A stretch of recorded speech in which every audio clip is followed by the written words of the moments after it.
cours spécial sur la Shemitah. Alors il faut vous accrocher. Je vais noter, des trucs que je Alors, sais pas. Tiens, un morceau de café pour moi. voilà. Alors la Torah nous informe que la septième année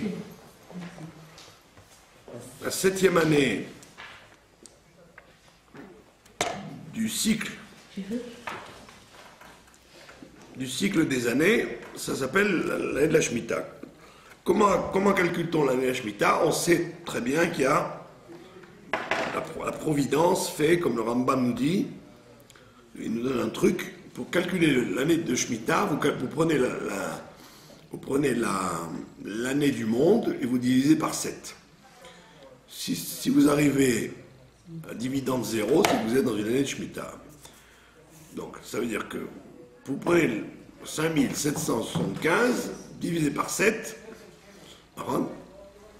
le dividende va être 0, il ne reste rien, donc c'est une année de Shemitah.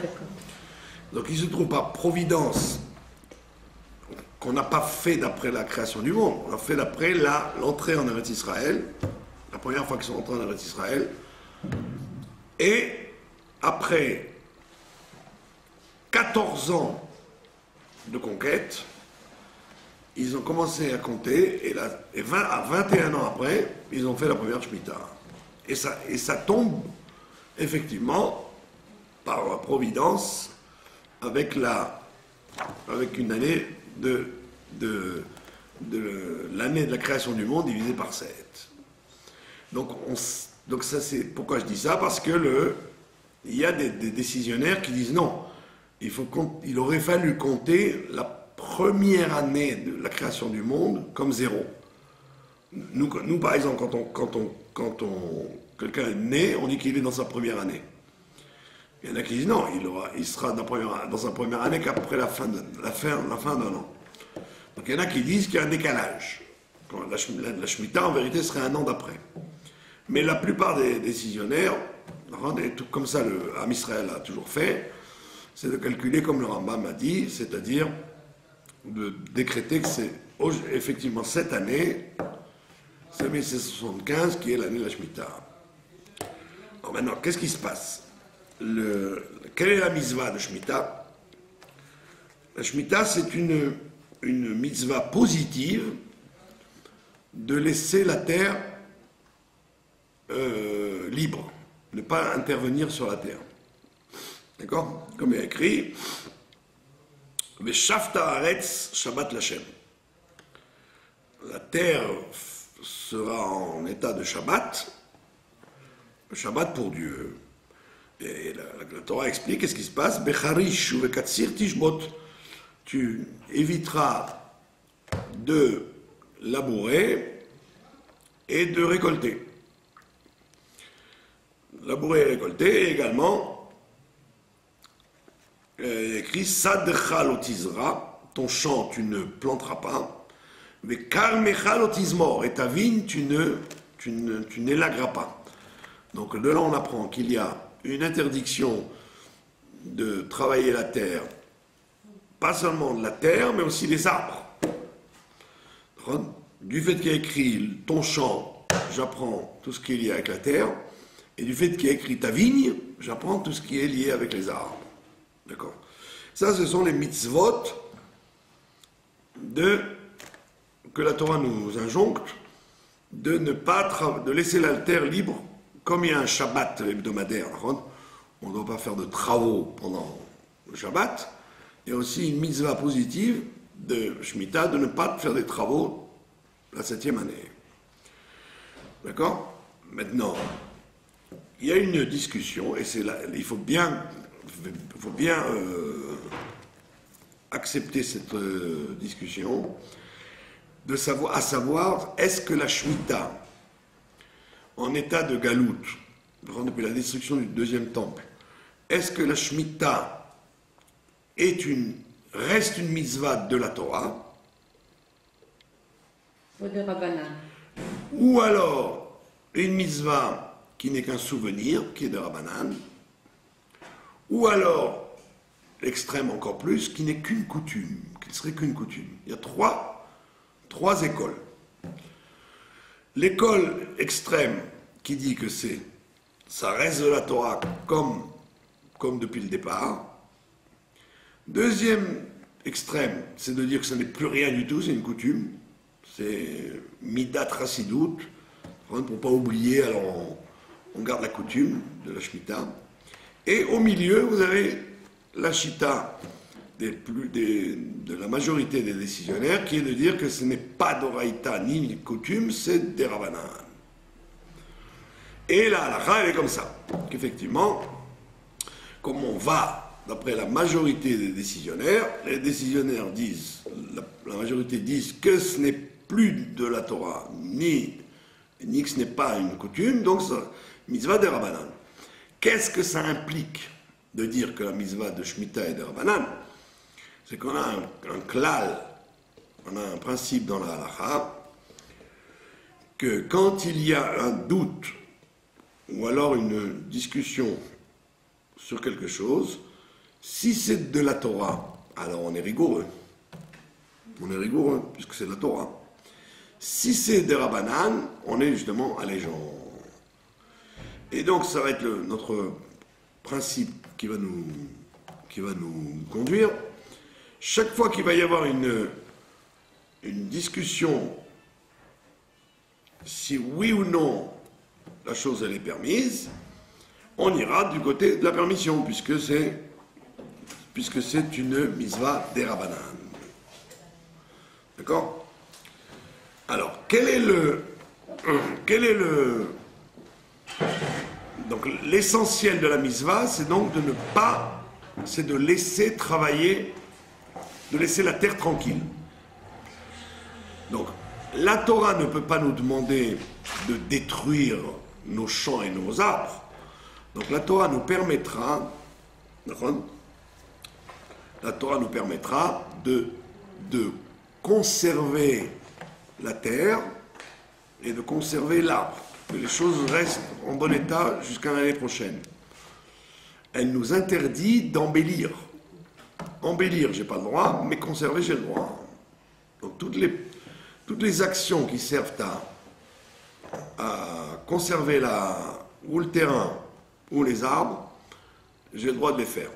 Dans des conditions, chaque détail est un détail. Tout ce qui servirait à embellir et à montrer que la terre m'appartient, ça, j'ai pas le droit de le faire. D'accord? Que ce soit au niveau agricole, c'est-à-dire dans les champs publics, ou alors que ce soit chez moi. Les plantes et tout ça. Chez moi, dans mon jardin, si j'ai un jardin. D'accord? Alors maintenant, qu'est-ce qui se passe? La production de la terre ou des fruits n'est pas interdite à la consommation. Les fruits de la Shemitah ou les légumes de la Shemitah ne sont pas des fruits et des légumes interdits, comme par exemple comme les fruits des 3 premières années, par exemple. Quand vous plantez un arbre, les 3 premières années, vous n'avez pas le droit de consommer les fruits. Ça s'appelle orla. On les détruit. On les laisse pourrir. Alors que dans la Shemitah, il n'y a pas de mitzvah de laisser pourrir. Au contraire, il y a une mitzvah. Il y en a qui disent qu'il y a une mitzvah de consommer. Il n'y a pas donc une interdiction de consommer les fruits et les légumes de la Shemitah. Au contraire, il y en a qui disent qu'il y a une mitzvah de les consommer, de les utiliser. D'accord? Maintenant, il y en a qui disent que ce n'est pas une mitzvah, pas obligé de consommer, mais c'est vrai que tu n'as pas une mitzvah de consommer, mais tu as une interdiction de détruire. Ça veut dire, si par exemple, je me retrouve à la maison avec un légume ou un fruit de la Shemitah, je ne dois pas dire, bon, je vais le laisser pourrir, il pourrira tout seul. Non, il faut le consommer. Il y a un sujet, justement, il y en a qui disent qu'il n'y a pas une mitzvah exprès de consommer. Hein, si par exemple j'ai un fruit, une mandarine d'Espagne et une orange d'Israël, j'ai le droit de manger, de préférer la mandarine d'Espagne à l'orange d'Israël, à condition que l'orange d'Israël ne va pas pourrir. C'est là. Si je risque de faire pourrir l'orange d'Israël, je suis obligé de manger l'orange aussi. Donc il y en a qui disent qu'il y a une mitzvah, il y en a qui disent qu'il n'y a pas de mitzvah, mais en tous les cas, il y a une interdiction de laisser pourrir. Et donc, contrairement à la conception erronée de beaucoup de gens, qui s'imaginent que les fruits et les légumes de la Shemitah, c'est comme de la viande et du lait. C'est assourd de manger. Pas du tout, c'est pas du tout assourd de manger. Justement, c'est obligé de manger, c'est obligé de profiter. On n'a pas le droit de laisser pourrir les légumes et les fruits de la Shemitah. Donc il y a une différence fondamentale dans la Shemitah entre les interdictions de travailler la terre et les arbres et la consommation. Ça n'a rien à voir. Je peux avoir, en tant qu'agriculteur par exemple, j'ai une interdiction d'entretenir mon arbre ou d'enrichir ma terre, mais je n'ai pas l'interdiction de manger les fruits qui sortent ou les légumes qui sortent.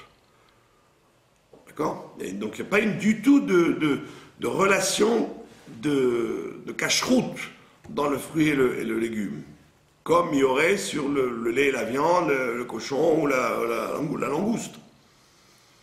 Donc pas comme les gens pensent, les fruits et les légumes de la Shemitah, ils sont interdits à la consommation. Pas du tout. Ils seront obligés à la consommation, mais on verra dans quelles conditions. D'accord? Maintenant, qu'est-ce qui se passe? Alors, comment respecte-t-on la mitzvah de Shemitah, qui est de Rabbanan, on vient de répéter. Comment respecte-t-on la mitzvah de Shemitah? La meilleure façon de respecter la mitzvah, c'est que l'agriculteur, il confie au Beth Din la gestion de sa terre. Il reconnaît que sa terre n'est plus à lui, sa terre ou son verger, prendre légumes ou fruits. Ça n'est plus à lui, et donc ça s'appelle Hefker. Hefker, ça veut dire que ça appartient à tout le monde. Tout le monde, c'est-à-dire lui et les autres. Pas plus lui que les autres, et pas plus les autres que lui.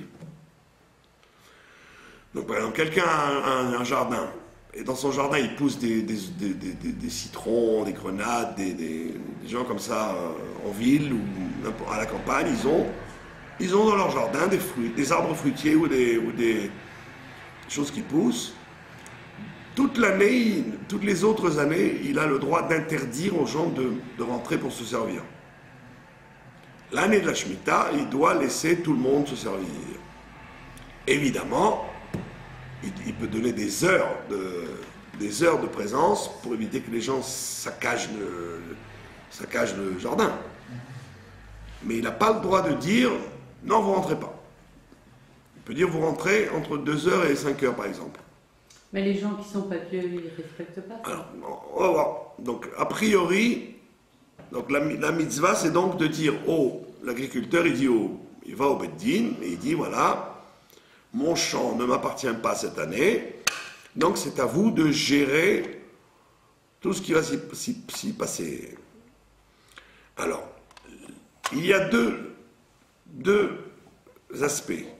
Il y a l'aspect de l'agriculteur et il y a l'aspect qui nous concerne à nous, du consommateur, dans le marché, dans le supermarché, etc. Ce sont deux aspects différents. Alors, quelle est l'interdiction qu'il y a pour un agriculteur pendant l'année de la Shemitah? C'est de considérer que c'est à lui. C'est ça l'interdiction. Donc il n'a pas le droit de commercialiser ses produits. Alors, il est obligé de passer par le Beth Din qui lui vend ses fruits et légumes. D'accord? Beth Din vend ses fruits et légumes.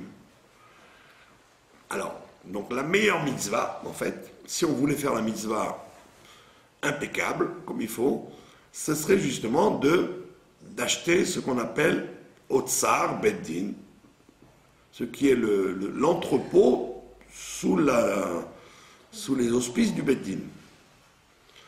Donc, qu'est-ce qui va se passer? L'agriculteur, lui, il est censé recevoir une rente du fonds de la Shemitah, qui lui paye son chômage de l'année. Donc il y a un fonds, et lui, il vit de ça. Et donc, il ne gagne pas d'argent des fruits et légumes. Donc, personne n'a le droit de gagner de l'argent des fruits et légumes de ce Otsar Beddin. Donc, qu'est-ce qu'on paye quand on achète un fruit ou un légume? On paye les frais. On est censé payer les frais qu'il y a autour. C'est-à-dire le camionneur qui a amené les produits au marché, l'électricité du magasin, le vendeur qui est là toute la journée, l'emballage, tout ce qui est frais annexes. D'accord? Maintenant, écoutez bien, si jamais il y a eu une entourloupe, c'est-à-dire qu'au milieu de la chaîne, depuis que ça a quitté le champ jusqu'à l'endroit où vous l'achetez, s'il y a des gens au milieu qui ont pris de l'argent pour la valeur du fruit, pas pour la valeur du travail, d'accord? Cet argent, il devient kadosh.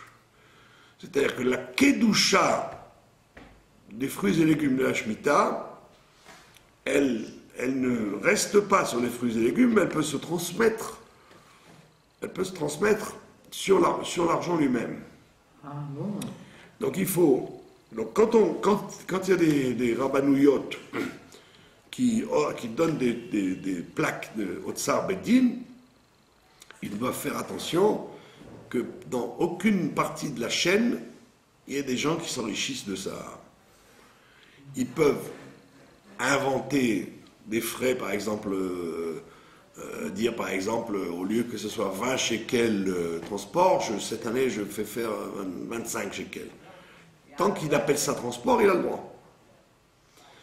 Mais non, enfin, en bout de chaîne, il faut que moi, quand j'achète le produit, il ne faut pas qu'il revienne plus cher que le prix général de tout le chouk.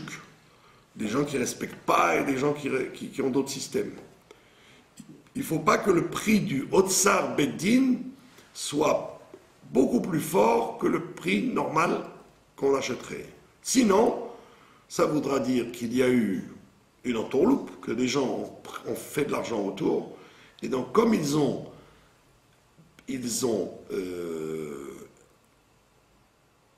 utilisé la Shemitah pour s'enrichir, ils ont fait du business de la Shemitah, donc automatiquement, moi je ne dois pas les aider, et donc je serai obligé de préférer un autre système que celui-là. Donc c'est un grand klal dans toute l'année de Shemitah de vérifier que tous les magasins qui s'appellent Otsar Beddin, Otsar Haaretz, il y a beaucoup de noms différents qui sont donnés par les différentes organisations, il faut toujours vérifier que les prix pratiqués soient des prix classiques. Non, en général, c'est plus cher qu'ailleurs. Ça ne doit pas être plus cher qu'ailleurs, sinon on va voir qu'on n'a plus de mitzvah d'acheter à ce moment-là. Alors si à côté ils vendent une tomate à 3 shekels... Ne posez pas de questions.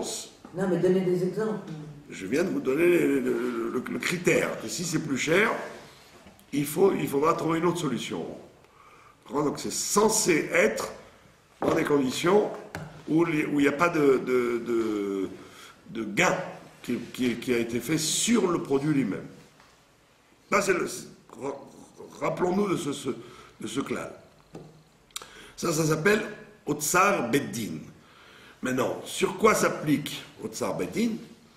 C'est sur les fruits et légumes qui sont en rapport avec des terrains sur lesquels il y a la sainteté de la terre. les territoires sur lesquels il n'y a pas de sainteté de la terre, d'accord, n'ont pas de Kedusha et n'ont pas d'interdiction, n'ont aucun problème. Ils sont comme si vous étiez en dehors d'Israël. Alors évidemment, il faut connaître la géographie. Bon, la géographie, quand vous achetez, en général, dans un magasin, les produits sont en général situés. On vous dit d'où ils viennent. Par contre, s'ils viennent de la Bika, la plaine du Jourdain, la région d'Elat, la région du Gush Katif, la Syrie, il y a des zones particulières où il n'y a pas de Kedusha, et à ce moment-là, il n'y aurait pas de problème du tout. Même l'agriculteur lui-même n'a pas de problème. Par contre, deuxième critère, même dans les régions qui ont la Kedusha de la terre, si la production est faite soit en serre, Hamamot, c'est-à-dire que c'est pas naturel, c'est en serre. Et par exemple, quand ils cultivent beaucoup, avec des serres avec des grands plastiques par terre. Donc ça ne pousse pas directement de la terre, il y a une séparation entre la terre et la production.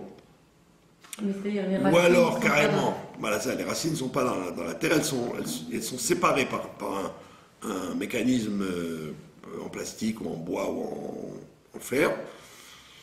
Ou alors des cultures qui sont faites en hauteur. Ils arrivent à faire des cultures en hauteur, c'est nourri par le haut, pas directement par la terre. Tous ces systèmes-là, même si vous êtes dans un endroit de la Kedusha de la terre, ils n'ont pas non plus d'interdiction de Shemitah du tout. Pas d'interdiction, il n'y a pas de problème de Shemitah. Donc, en fait, l'année de Shemitah, il faut essayer de devenir géographe, quoi. Il faut connaître les régions. Et quand vous connaissez les régions, au fur et à mesure, d'après chaque paquet, en général, il y a écrit dans quelle région c'est fait, sur quel rabbanout c'est fait, etc., etc. Il y a toujours une précision. Donc on voit bien que on n'est pas toujours angoissé de savoir d'où ça vient, parce que soit ça vient d'endroits qui n'ont pas de problème, naturellement, parce que la Kedusha de la première fois, Kedusha de ce qu'on appelle les Olé Mitzraïm, quand ils ont la Aliyah depuis l'Égypte, la Kedusha a été perdue quand ils ont été en exil. Le premier exil a enlevé la propriété de la Kedusha de la terre de la première fois. Et donc, la Kedusha est revenue avec ce qu'on appelle les Olé Bavel. Ceux qui sont revenus avec Ezra, Nehemia, Mordechai, etc., de Babylone, de Perse. Nous marchons d'après ça, d'après la Kedusha de la deuxième Aliyah. Donc, rappelons-nous que aujourd'hui, nous tiendrons qu'il n'y a pas de Shemitah d'après la Torah. Une des raisons, c'est que tous les Juifs ne sont pas là, donc il ne peut pas y avoir une Shemitah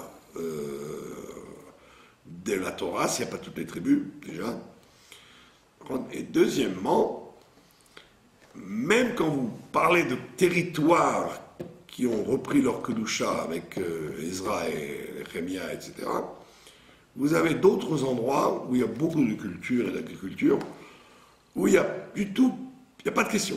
Il n'y a même pas de question. Ça n'a pas la région d'Elat, par exemple. Toute la région d'Elat ne s'appelle pas Eretz Israël à ce niveau-là. Le Golan. Le Golan, il y a une partie du Golan Wing, une partie du Golan non, etc. Donc il y a chaque fois des endroits où effectivement il n'y a pas de problème. Et on a vu la façon dont c'est cultivé, qui peut des fois ne pas du tout être interdit, ne pas s'appeler le champ quand il y a une séparation en plastique, etc. C'est d'ailleurs la pratique qu'on va avoir dans la maison. Si vous avez dans votre maison, vous voulez faire entretenir vos plantes dans une maison. Si déjà vous avez un toit au-dessus de vous,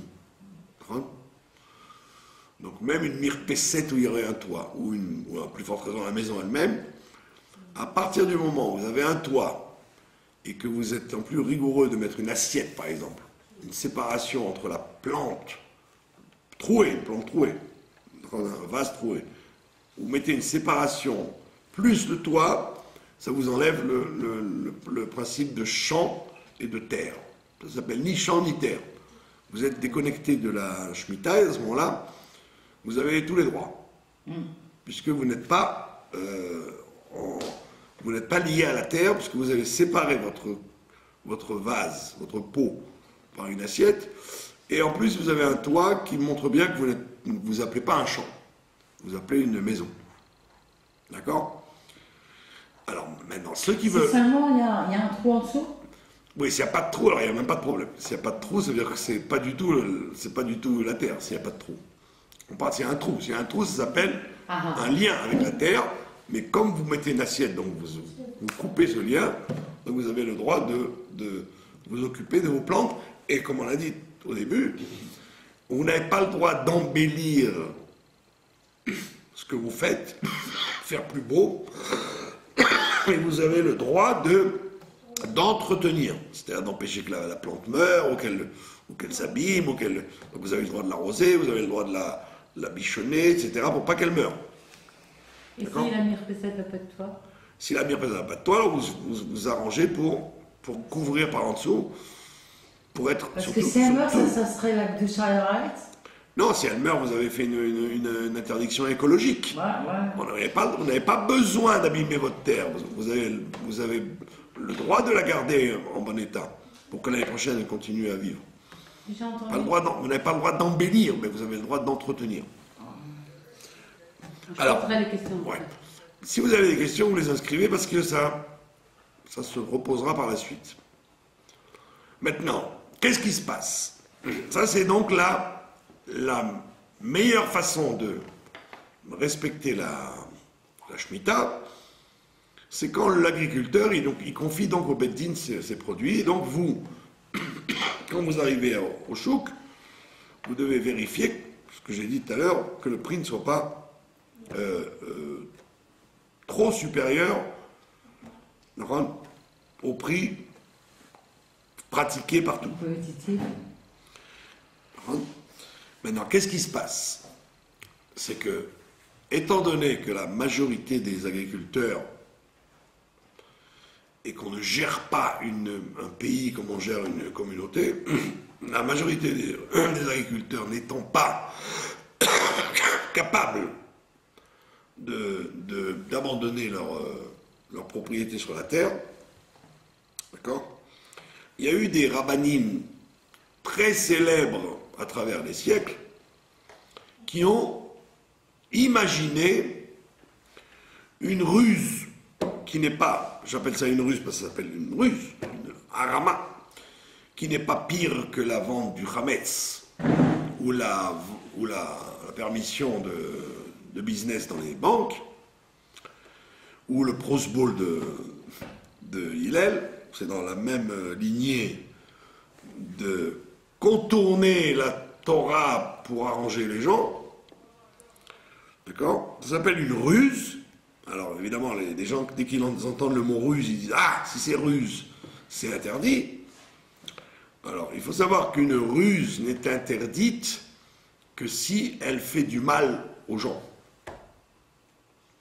Mais une ruse qui est là pour arranger les gens, c'est une ruse de la Torah, qui a le tampon de la Torah.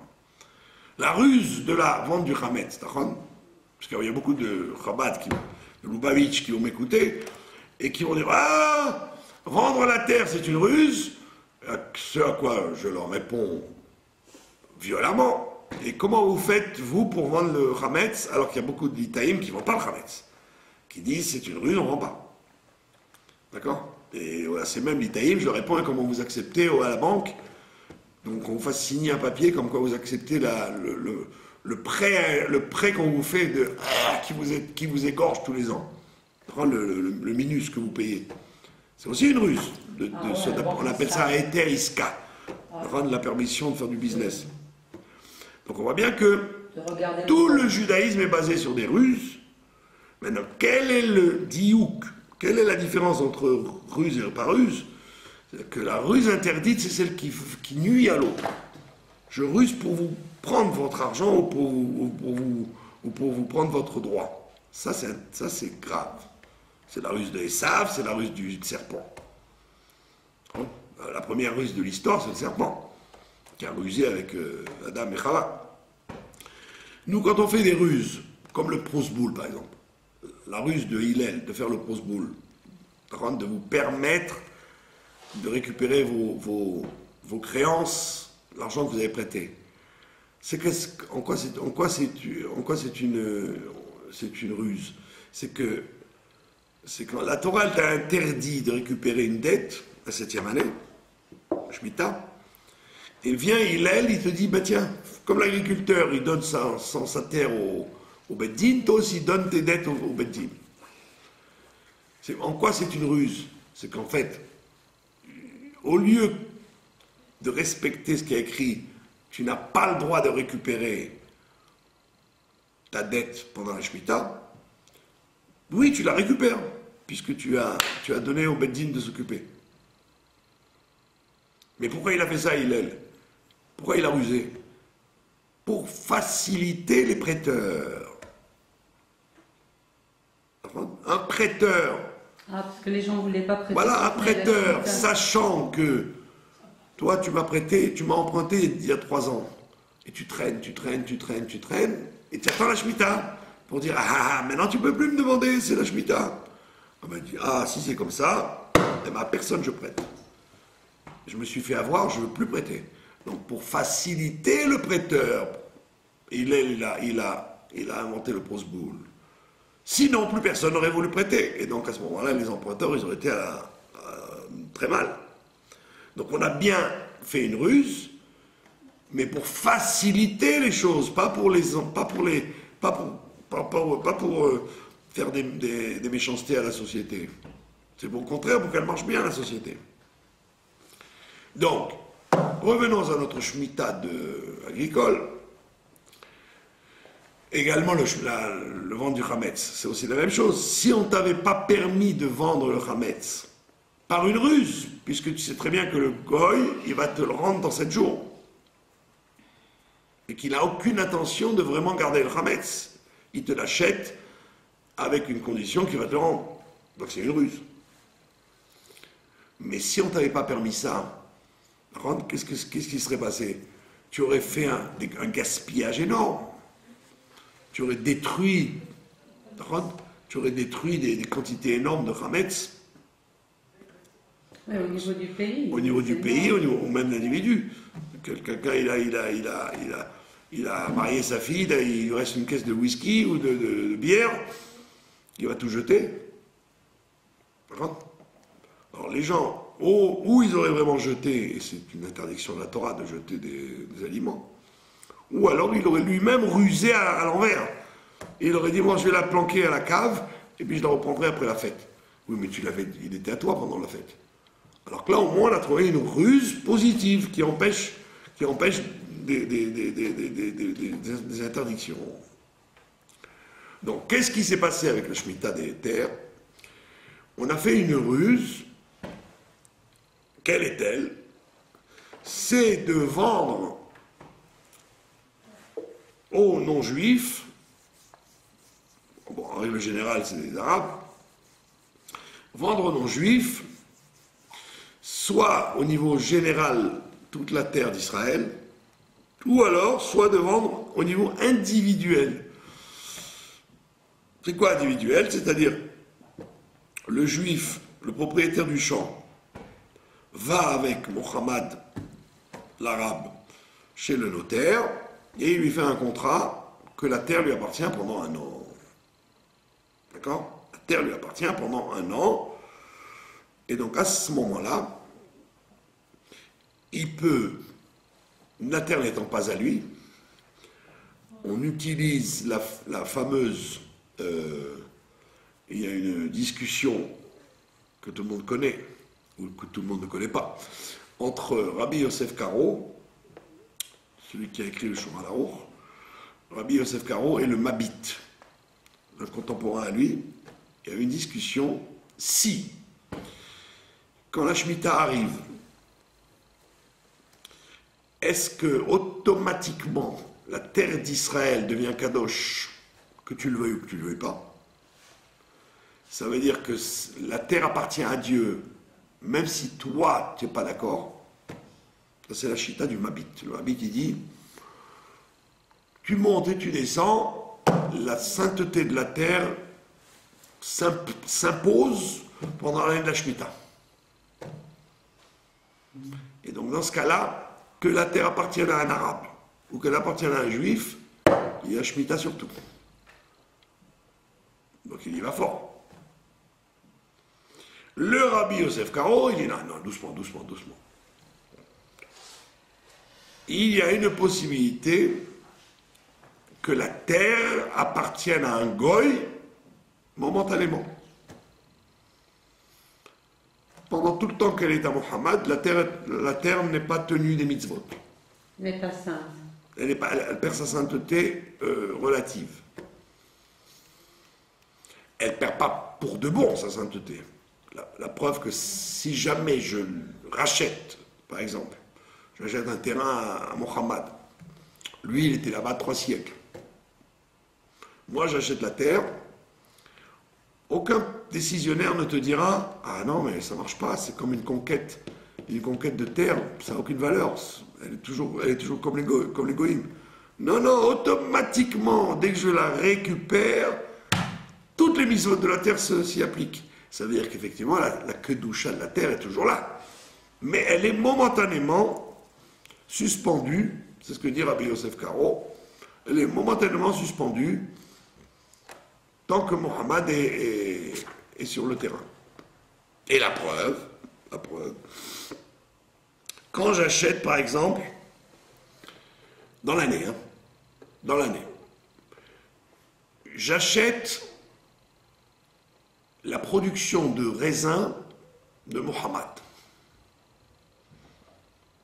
Je lui achète tous ces raisins. Comme ils font à Hebron, comme ils font à... Ouais, ils utilisent de l'eau des égouts. J'achète tout le raisin de Mohammed. Si Mohammed m'a vendu ce raisin pour faire du vin, il sait que c'est pour faire du vin, eh bien je suis obligé de prélever Trumot et Masrot, parce que le produit, il va être fini chez moi. En tant que vin, lui, Mohammed, il n'y avait pas de mitzvah de Trumot et Masrot, puis c'était un arabe. Maintenant, puisque le produit se termine chez moi, le minhag, c'est de prélever les Trumot et les Masrot. Et si vous ne faites pas du vin? Alors que si Mohammed m'a vendu son raisin pour le vendre, et je le vends, je ne prélève rien du tout. Donc on voit bien qu'il y a, dans une certaine mesure, une suspension des mitzvot quand il s'agit d'égoïsme. Et donc, à cause de ce Rabbi Yosef Karo, qui te dit que la Kedusha peut partir et revenir de certaine façon, certains Chachamim, qui n'étaient pas des réformistes et des comment on appelle ça, des modernes, des gens de la tradition, ont inventé le principe de vendre la terre au Goïm pour la Shemitah. Et ça s'appelle Eter Mechira, permission de vente. D'accord?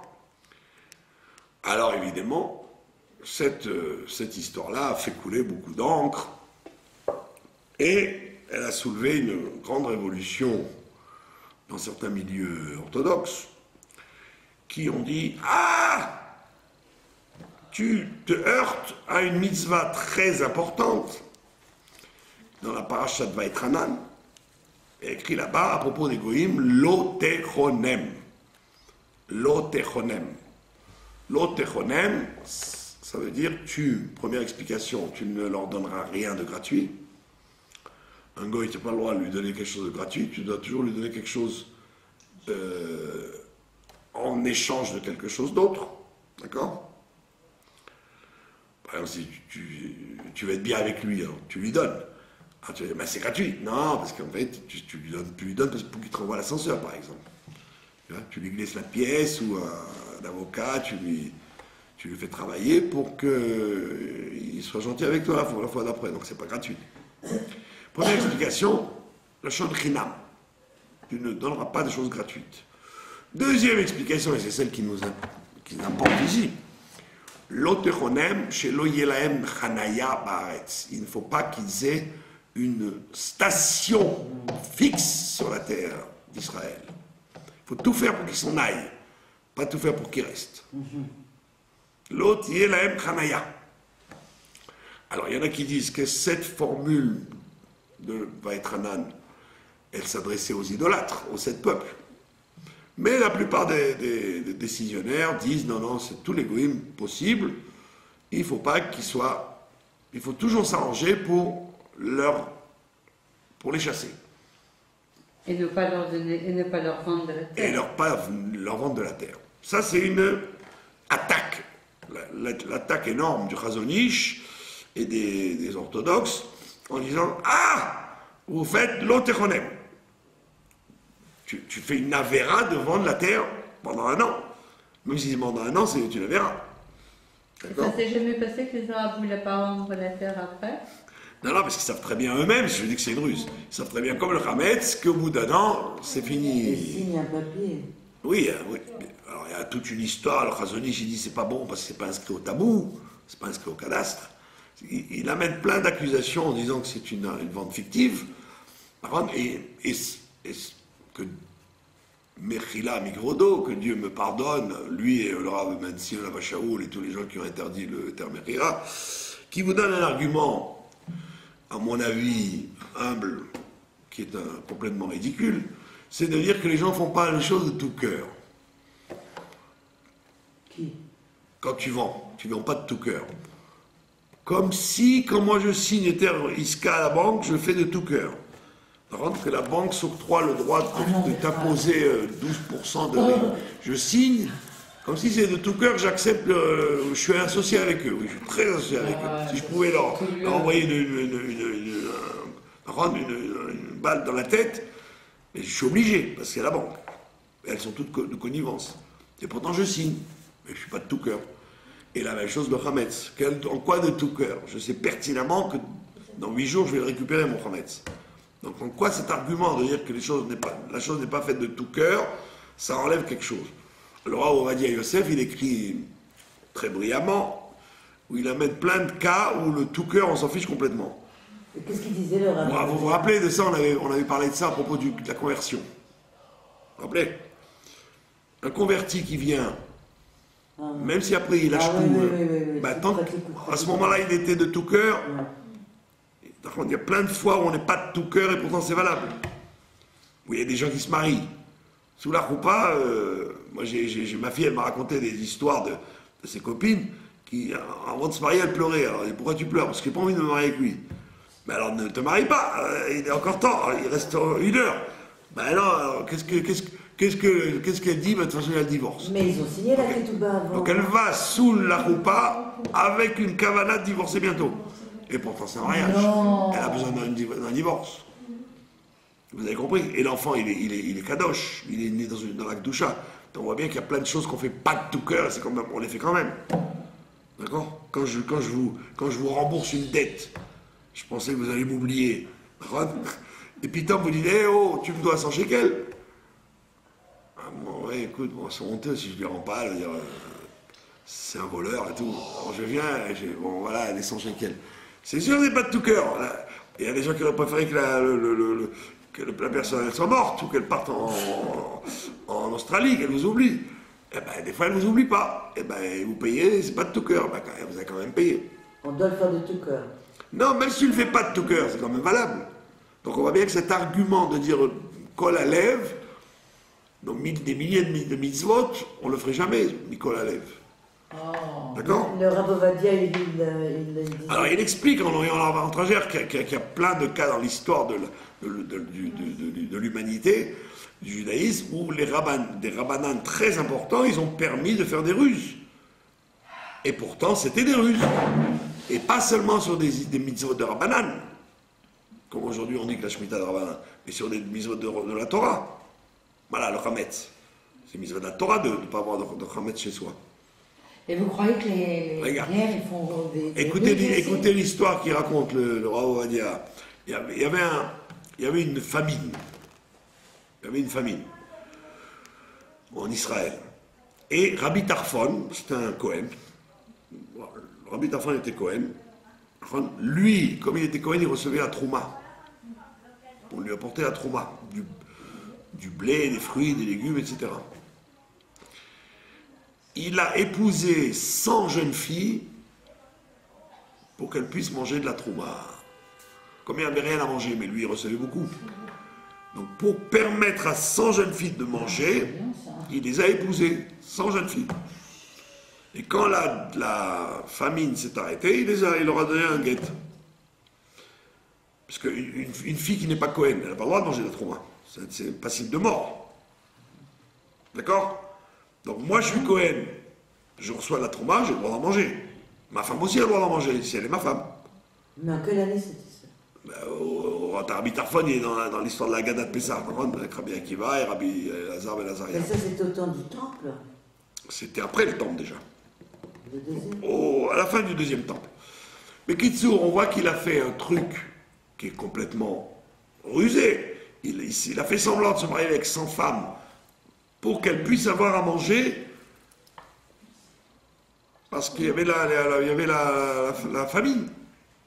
Alors lui recevait des gens qui lui amenaient les chalotes, les légumes, les fruits, etc. Et pour que 100 jeunes filles puissent manger, il a fait semblant de se marier avec elles. Et une fois que la famine s'est terminée, il leur a donné le guet. Donc on voit bien que on peut en trouver encore à outrance des exemples comme ça. Des exemples où on voit qu'il y a des ruses, même sur des mitzvot de la Torah, pour permettre que la vie soit viable. Donc maintenant viennent ces chachamim et ils ont dit, étant donné que la majorité des agriculteurs ne sont pas religieux et que de toute façon ils travailleraient la terre et ils feraient n'importe quoi sur la terre, ils ne respecteraient pas du tout la Shemitah. Donc, faisons le Eter Mechira. À partir du moment où je vends la terre au Goy, donc lui le juif, il est plus propriétaire, il travaille sur la terre d'un Goy, et donc il a le droit de faire tout ce qu'il veut. Mais il y a maintenant un Eter Mechira rigoureux, c'est comme ça que le rabbi propose, le rabbi dit, si vous voulez faire Eter Mechira, il faut le faire comme ça, c'est-à-dire ne pas permettre tous les travaux qu'on veut, mais respecter les travaux de Shemitah sur la terre. Et c'est comme ça qu'on fait en général l'Eter Mechira, l'Echumra, il appelle ça. Ah, ok. C'est-à-dire, vous êtes effectivement gérant de la terre du Goy, mais c'est pas parce que ça appartient au Goy que vous faites ce que vous voulez. Vous évitez l'embellissement de la terre. Vous faites comme si c'était une terre de Shemitah normale. Mais il y a quand même la commercialisation. Voilà, mais seulement, mais vous êtes délivré, vous êtes sauvé, bravo, vous êtes sauvé parce que vous n'avez pas la kedusha des fruits et tous les problèmes qui se posent d'exportation. Quand on fait du Otsar Bedin, la kedusha de la terre sur les fruits vous interdit de les exporter. Donc par exemple, à l'aéroport, vous ne pouvez pas cuisiner pour les voyages de l'extérieur parce que vous n'avez pas le droit de mettre des fruits et des légumes de la Shemitah parce que vous n'avez pas le droit de sortir des fruits de la terre, d'Israël. Ah oui, puis il y a beaucoup d'exportations. Et il y a beaucoup d'exportations, etc. Donc si vous avez cette permission de l'Eter Mechira, vous êtes délivré déjà du problème qu'on a vu tout à l'heure sur le Otsar Bedin. Là, vous pouvez faire du business avec les fruits puisqu'il n'y a pas de doucha sur les fruits. Vous avez compris?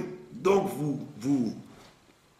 vous avez délivré énormément de problèmes. Ah, vous n'avez pas la mitzvah de Otsar Bedin, c'est-à-dire que vous avez enlevé la kedusha sur les fruits, donc vous n'avez pas tous les problèmes qu'il y a, enfin les mitzvot qu'il y a, de ne pas commercialiser, mais vous avez aussi des avantages que n'a pas le Otsar Bedin. Le Otsar Bedin, ça vous contraint, par exemple, ça vous contraint, quand vous achetez Otsar Bedin, si il y a la kedusha sur le fruit, quand vous rentrez dans un champ, vous venez dans mon champ, vous prenez Une pomme. une pomme, vous devez faire attention à tout manger. Vous ne pouvez pas manger la moitié et jeter le reste. Sinon, vous enterrez le reste. Donc, le Otsar Bedin, c'est très contraignant. C'est très classique, l'interdiction de renverser le verre de l'Avdallah. Pour le soir du Seder, vous ne pouvez pas jeter le vin pour les plaies, avec le vin de Otsar Bedin. Il n'y a que doucha. Vous n'avez pas le droit de l'utiliser autrement. L'huile, par exemple. Ouais, vous êtes obligé de vous en servir comme il faut. Pas gaspiller et pas détourner l'usage. Donc c'est pour ça que les orthodoxes, ils se sont mis dans un système tierce qui n'est ni le Otsar Bedin, puisqu'ils disent c'est trop compliqué pour les enfants, pour ne pas faire du business, etc. Et le Eter Mechira qu'ils interdisent, puis l'Otechonem, tu as vendu la terre à un goy. D'accord? Alors ils ont choisi une troisième solution, qui peut être bien ou catastrophique, c'est qu'ils n'achètent que à des goïms. Alors, quand ils achètent aux Hollandais, aux Belges, ça ne me dérange pas. D'accord? Ou alors, quand ils achètent, ou le mieux pour tout le monde, c'est quand on achète des endroits qui sont à des juifs, mais qui n'ont pas d'akdoucha de la terre. Ça, c'est le top. Ou alors, on a dit des façons de planter artificielles sur séparé du sol. Le gushkatif, c'était l'idéal. Voilà, le gushkatif, c'était l'idéal. Vous aviez toutes les permissions là-bas. Donc, les orthodoxes ne veulent pas faire Otsar Bedin parce que c'est trop compliqué pour les enfants et pour la Gdusha et pour le business qu'on risque de faire. Et Ter Mechira, Chas Shalom. Donc, qu'est-ce qu'il leur reste? Ce qu'ils appellent Yivul Nochi. Yevul Nochi. Production Goy. Alors, production Goy, c'est pas forcément production Goy. Ça peut être effectivement Goy, c'est-à-dire de Jordanie, ou des terroristes de Juda et Samarie, ou de pays étrangers, d'importation d'Europe par exemple, ou alors de ce qui est juif et qu'il n'y a pas d'Akdoucha de Shvi'it, ils appellent ça aussi production Goy. Mais c'est pas production Goy, ça vient des endroits juifs. Ça, c'est le terme écrivain. Non, ça c'est le troisième.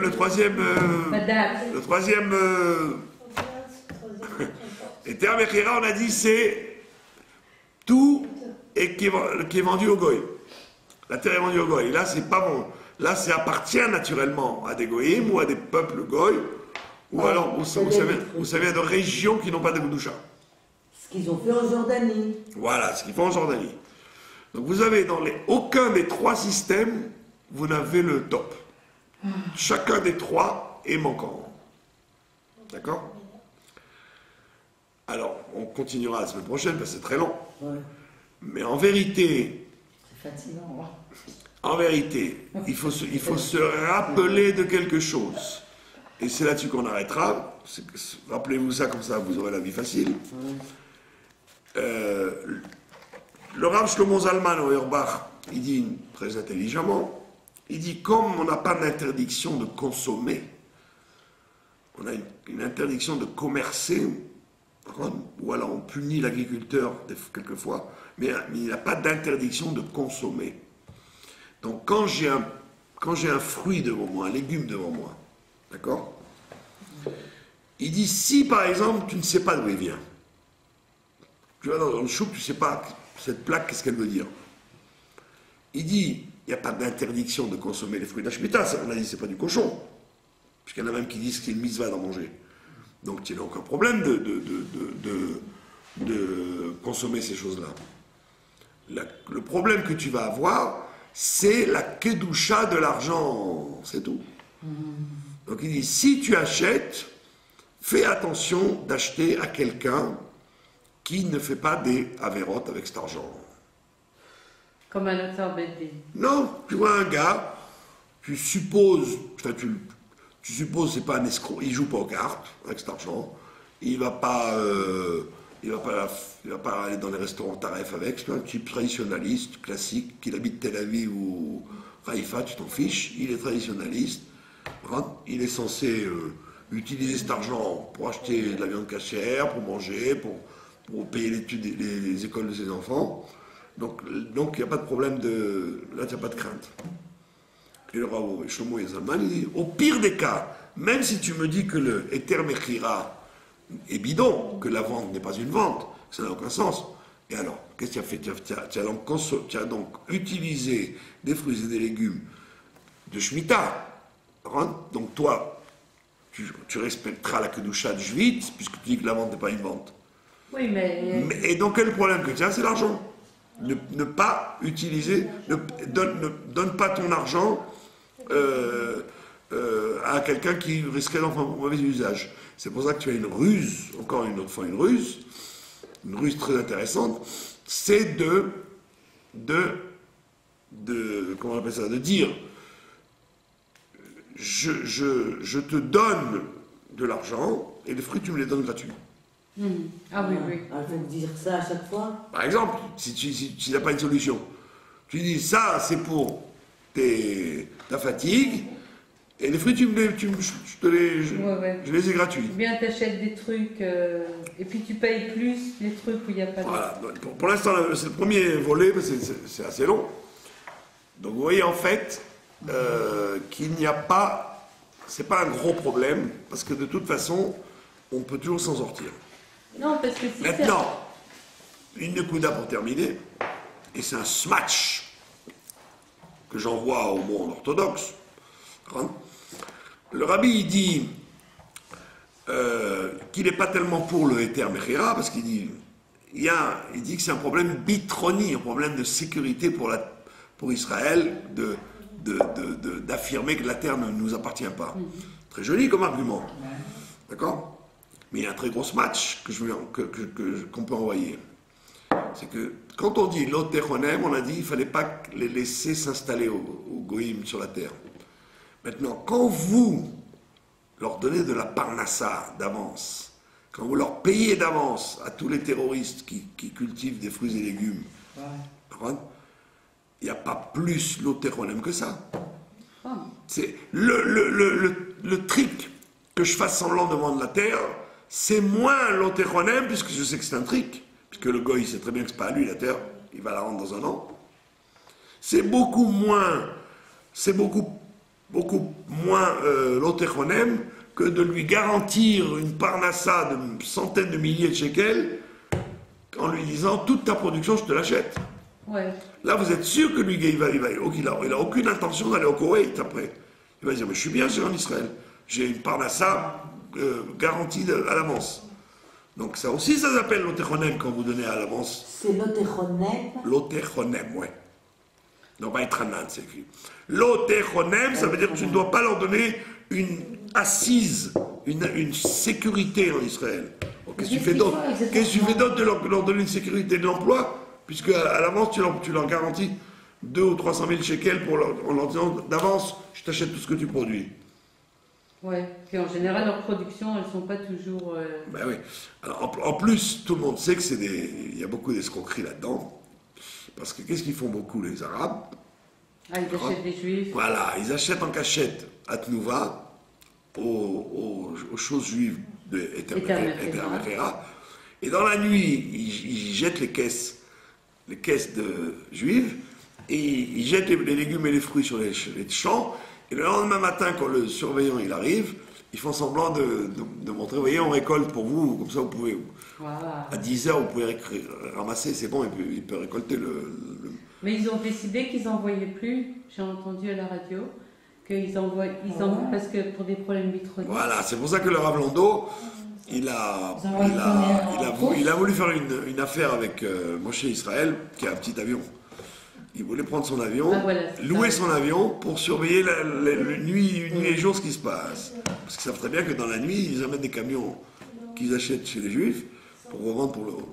Donc avec les petits avions, ils essaient de régler le problème de Bitroni parce qu'ils ont peur que les Mashgichim se fassent tirer dessus. Donc, si vous êtes sûr que ça vient de ces gens-là, c'est évident qu'il vaut mieux choisir ou le Hotzar Betin ou le Termechera que d'acheter dans les magasins de la Eda Haredit ou de Rolando. Si vous savez que ça vient de gens qui vont vous tirer dessus. C'est quand même pas...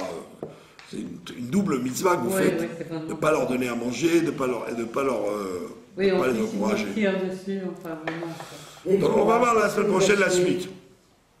Pardon? Et vous, Raph, qu'est-ce que vous achetez? Si cette année il y a des options d'acheter Hotzar Beddin, on va faire ça. Oui, il y a. On va voir. Pour l'instant, ils n'ont pas encore installé les plaques, parce que pendant un certain temps, vous avez encore tous les fruits et légumes Il n'y a pas encore les tomates. Donc on peut encore. Oui, pour l'instant, il n'y a aucun.